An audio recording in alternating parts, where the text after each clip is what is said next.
Welcome to the Elevate Effect, the official podcast of Cedar Hill, Texas. I am your host, Mayor Stephen Mason.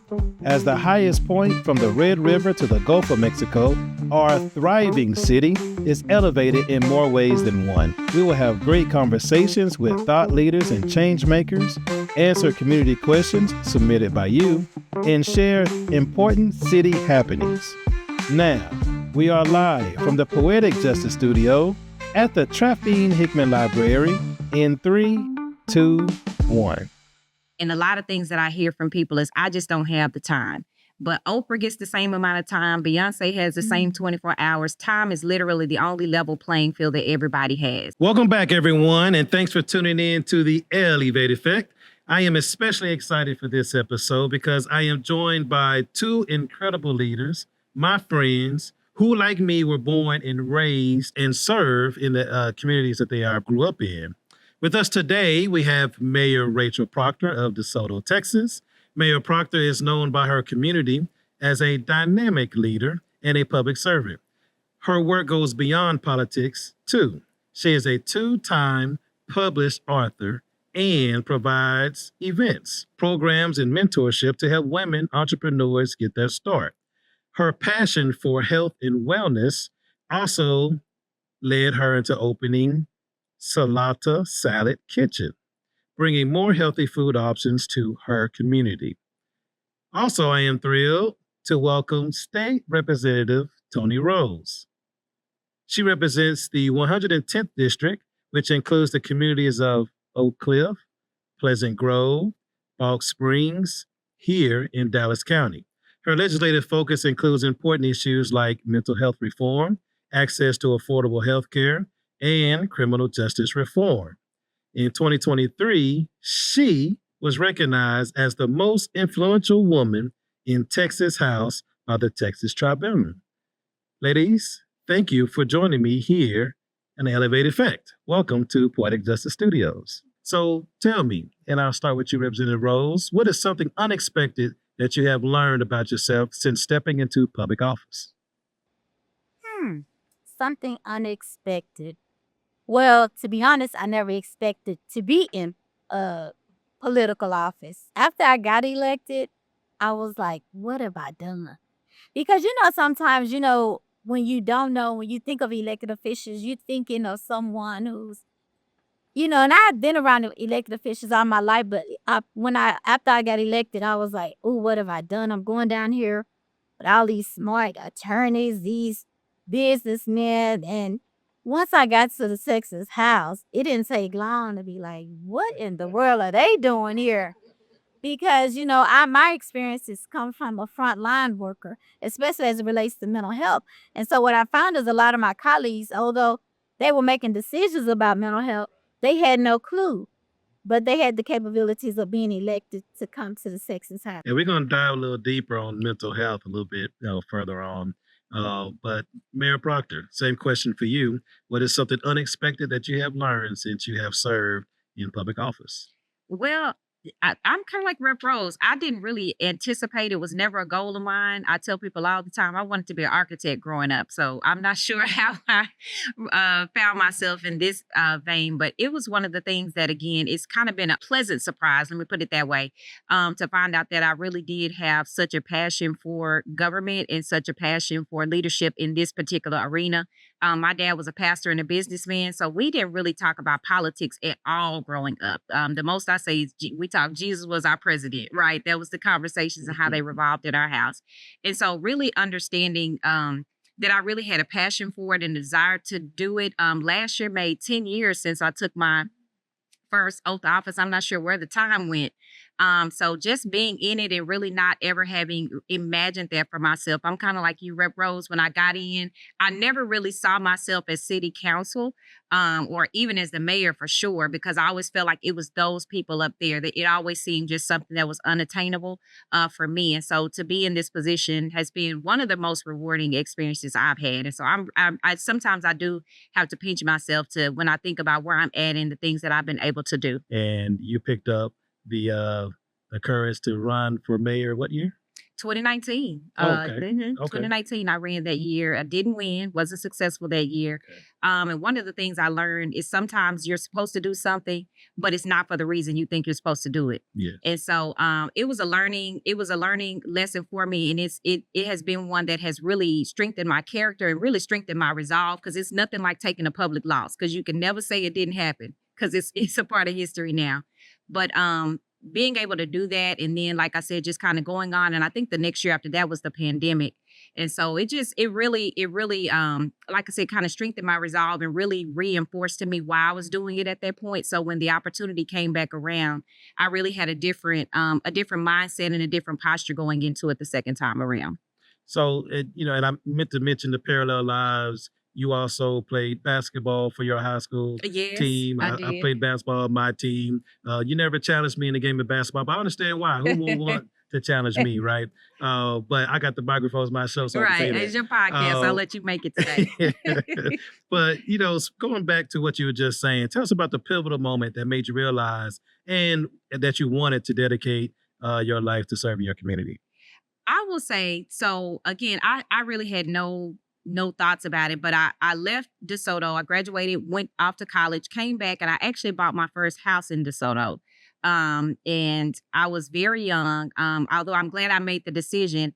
I remember getting my first tax bill in the mail. And if you know anything about, if you've ever gotten one of those, especially with DeSoto, it's a nice little luxury tax. And so I remember thinking, where's this money going? Right. Who's FICA?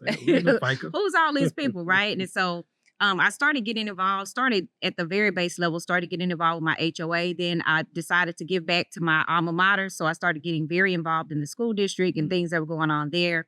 And then I decided to actually run for school board. I made the decision. I was like, oh, it's low hanging fruit, because it felt attainable, and I've graduated from DeSoto. So why not? Right.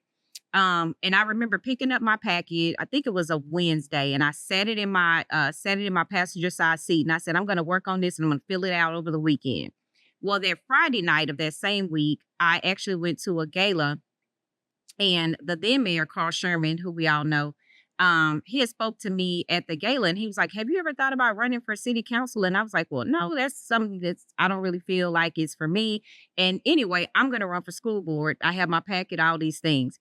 And so he said, well, there's a special election that's coming up because one of our council members is stepping down. And I just want you to think about it. It may be something that you may be interested in. And so I was like, well, no, I don't think so. Because I don't even know if I live in the district anyway. All these excuses that I was giving myself for not even giving it a chance.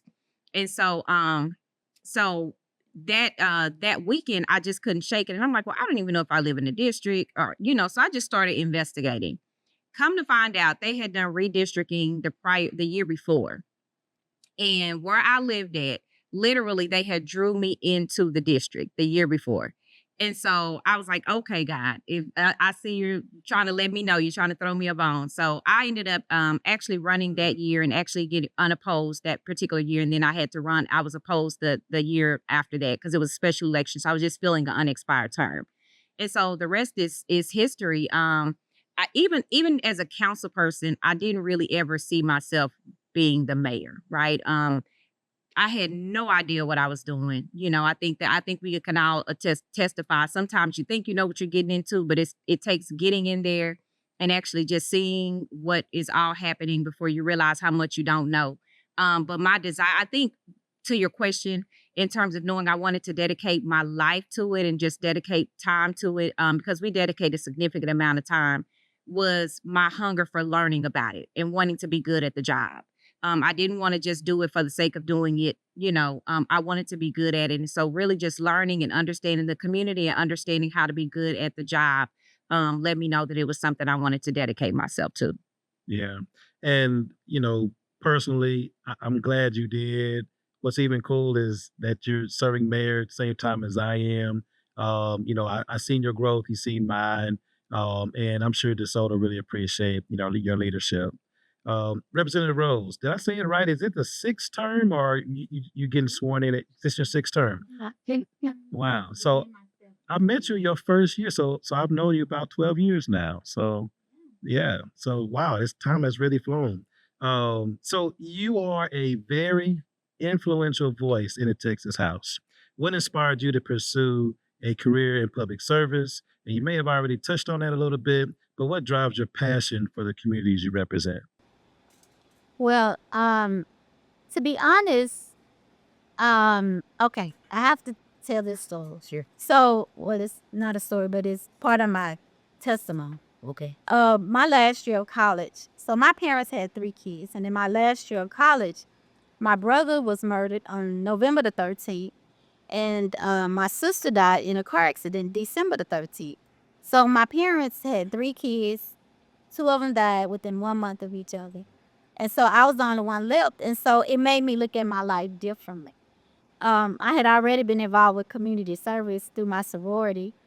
And, and I just kind of really, just started, expanding my community service through other avenues with the League of Women Voters, the NAACP. And one thing about Dallas, when people see you're committed to something, the other people start asking you to do things. And so then my council member asked me to serve on the Plan and Zoning Commission.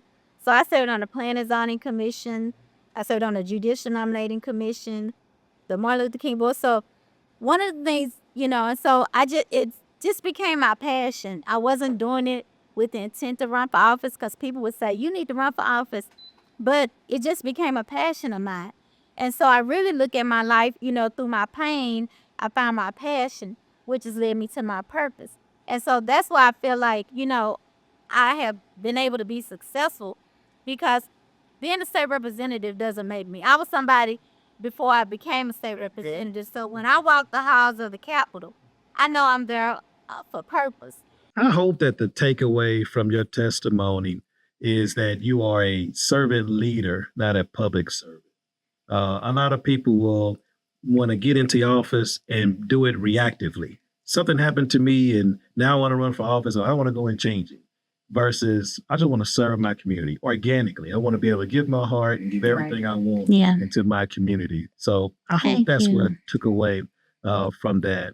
One of the cool things about you, Representative Rose, is the fact that, I asked, what inspired you for your community, but do you feel like you are a 110 representative or do you feel like, the North Texas region you represent, the whole state of Texas? I know when I go down to Austin, you're one of the, friendly faces that I want to meet when I go down and meet with my representatives. What would you say to that?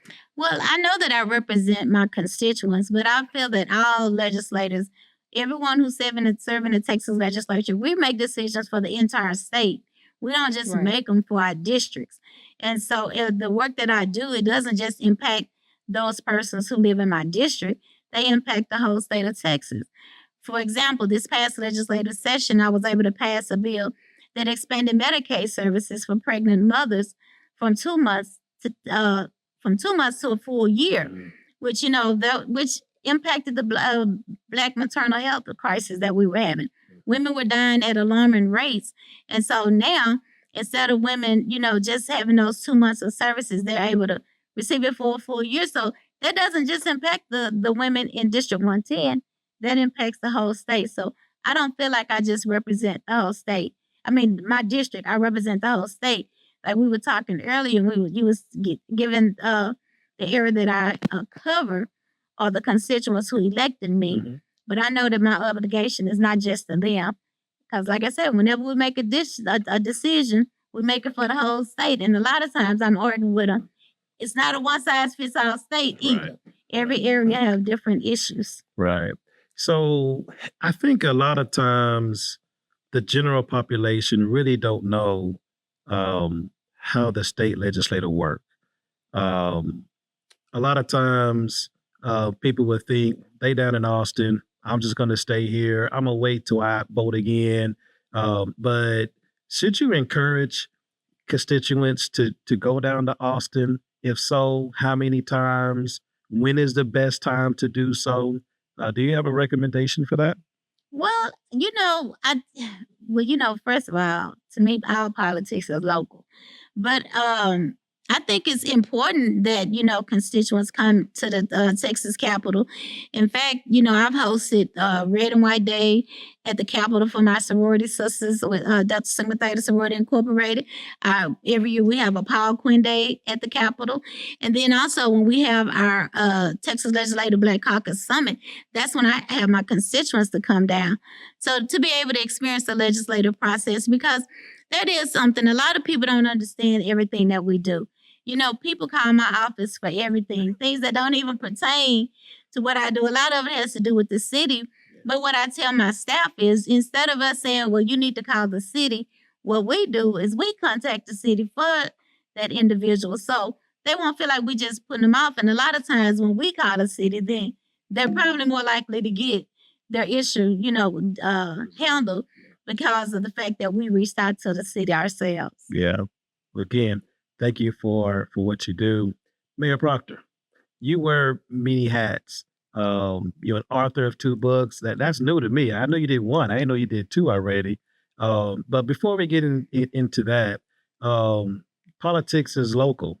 Do you agree with that? And if so, tell us what is something that you have seen as a major impact as you're serving as mayor. So I do agree with that all politics are local. I do believe that I always try to encourage my constituents to get active on the local level, meaning truly within the city that you live in, because the decisions that we make while the state legislature, they do impact you. The things that we as your city council and your mayor will decide for you can impact you the same day or the very next day. We're dealing with your amenities, your water, your trash, all of those, your police, your fire, all the things that you immediately and readily need accessible as a resident of that particular city. So I definitely agree that all politics are local, and that people should get involved on the local level. And you all probably know this. It seems like the local elections are some of the most unengaged. Now, I guess voting in general could stand to be beefed up all over the place, but especially our local elections, we really struggle to get people out to the polls, and people don't really show up to our meetings unless it's something that has impacted them directly. Then they show up when they have an issue with something, but just trying to get people to get engaged, whether they're serving on a board or a commission or volunteering in the schools or volunteering at the senior center or picking up trash on your street or adopting a street, different things like that can get you engaged even on the most granular level is important, and it's something that I try to encourage people to do. Let me just add something to that. One of the things I try to tell people, we have to equate voting and politics and government, all that, to everyday life.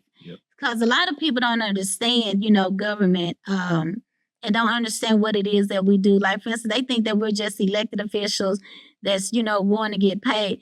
I tell people every day, listen, we get paid $7,200 a year, which is $600 a month, which equals $19.22 a day. Yeah. So I'm not, I don't get paid. I mean, this was really a huge sacrifice for me because I gave up a career that I really love. Because again, I had the audacity to believe that I could do something to better my community. Yeah. And so, but we have to equate voting to everyday life, and I try to tell, and when I say voting, I'm not necessarily talking about, it's just because voting controls everything. Politics, controls everything. People say, I don't do politics. And I tell them all the time, you don't do politics, but politics will do you. Yeah. And so, but we have to equate government services, everything, the street, the potholes, the streets you drive on, the water you drink, all of that is government and all of that is political. And so I just wanted to throw that little tidbit.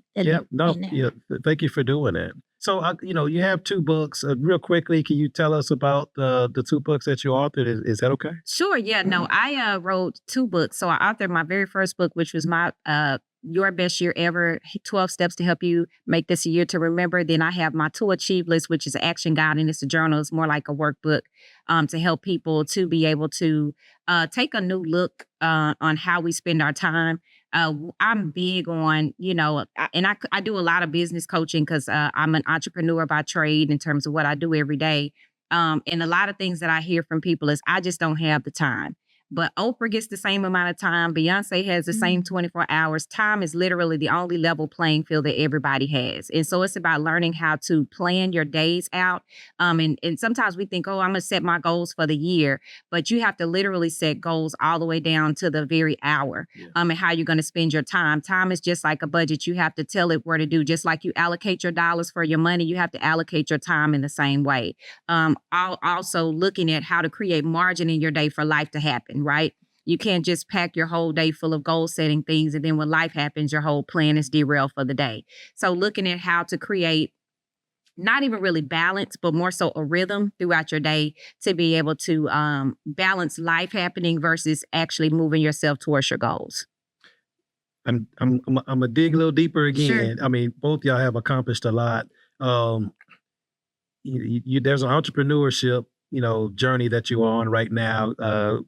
Could you tell us about that? And also, is there a why? Is there a why that you chose this entity to partner with? Sure. So my journey is one of that. I've never worked in corporate America. I have no frame of reference for it. So again, I mentioned my dad was a pastor. He was a businessman. And so he's always had businesses. So we actually still have a learning center in the city of Dallas in the Oak Cliff area that's been in business for over 30 years. My sister and I took over as co-owners around 2009 when my dad started to get sick. So we've always either worked in the family business or had entities of our own that we've always worked with. And so entrepreneurship is really all I know.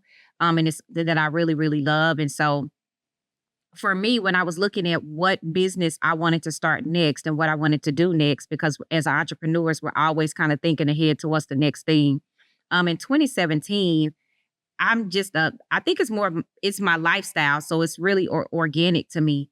But I wanted to start a salad bar. I wanted to do a concept, and I'm kind of pinching myself now because Salad and Go actually took my concept.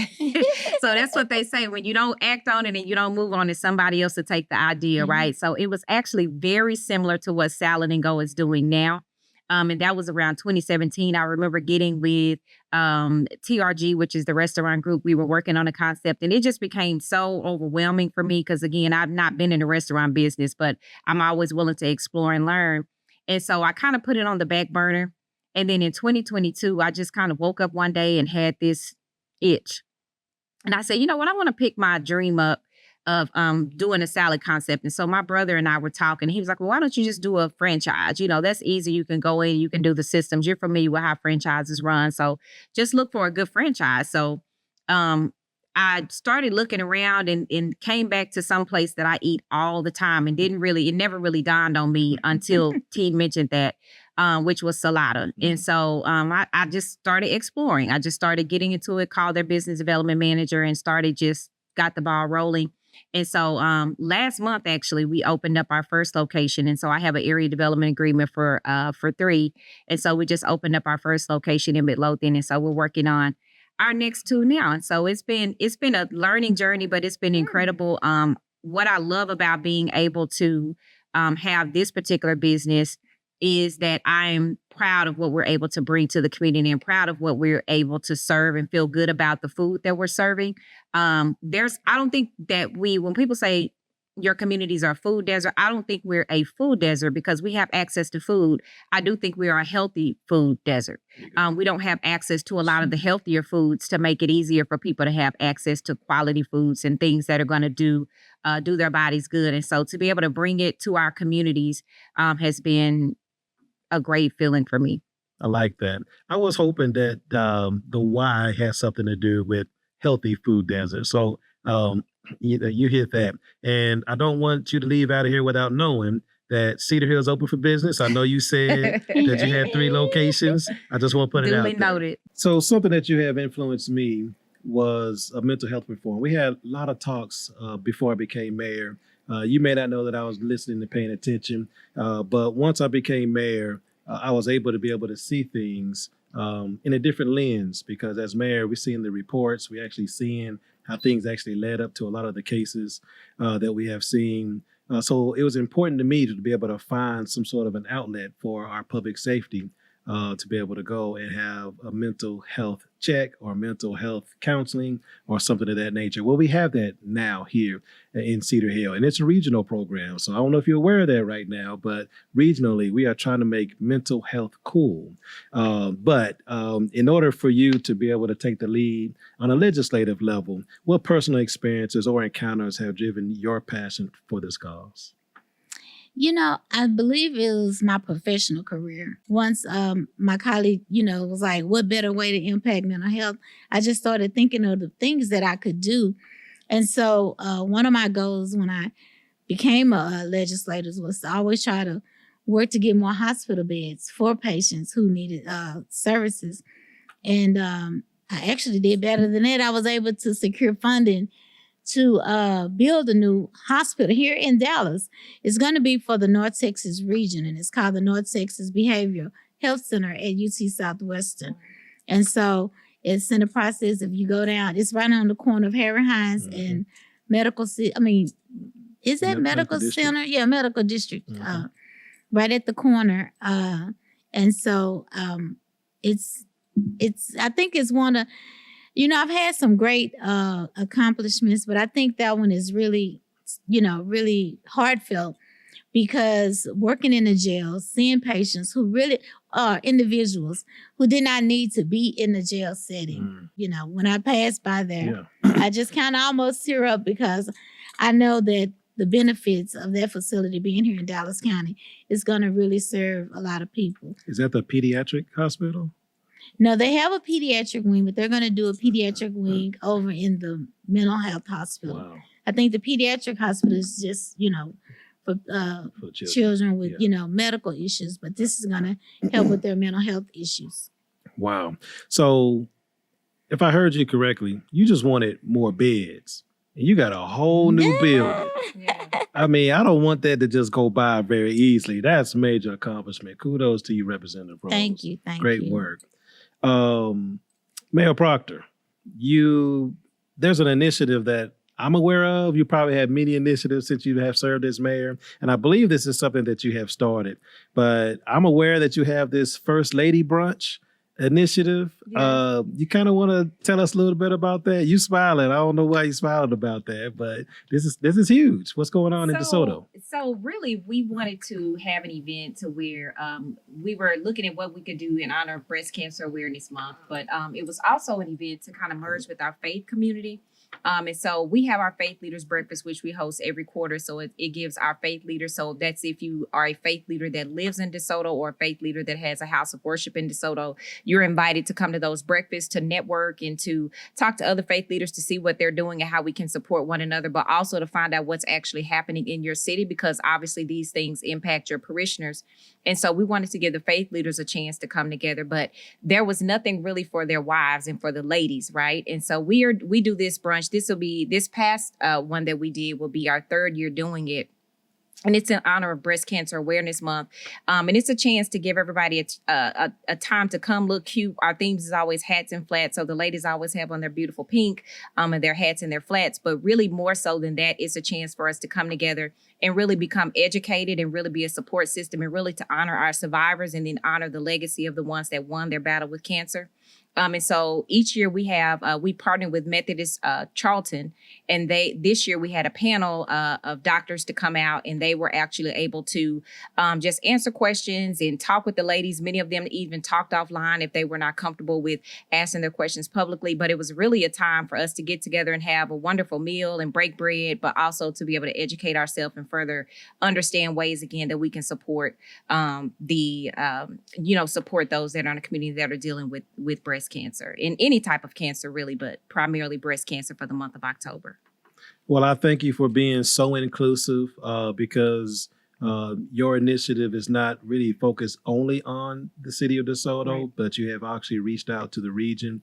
Thank you for doing that. We need more awareness about it. We have friends, loved ones that we care about that has been impacted by breast cancer. So I appreciate you stepping outside the box and doing something special. Sure, like that. Yeah. And so I want and you said that, so I want to make sure that we understand that when we say first ladies, we also have included the first ladies of each of our neighboring cities. So we have a lot of them come out and come out. Your wife is always, I think she's been with me every year since we started doing it. So it's again, it's a time to really come together and really just support one another, and we always have a great time. Yeah. I'm aware because I gotta, pick out these hats every year. Before we wrap up, I just want to kind of just touch on, we talked about mental health. We all have, I guess, public quality of life in our communities. So we have parks, we have trails. Are there anything that we want to kind of just highlight, as far as what goes on into your community? Any parks and trails that you might entertain, or maybe, walk through there in order to clear your mind? Or maybe is there a park or trail that you're proud of? Is there something you want to kind of just share with us, Mayor Proctor? I will say two things. One that I love, that I always use personally, and then one that is on the way. So the first one is we have a nature preserve, and we recently, probably in the last year or so, renamed it after the individual in our community who is actually really, I won't say single-handedly, but primarily responsible for it even being there. And that is the Paul Dreyer Nature Preserve that we have in DeSoto. It was actually a failed subdivision.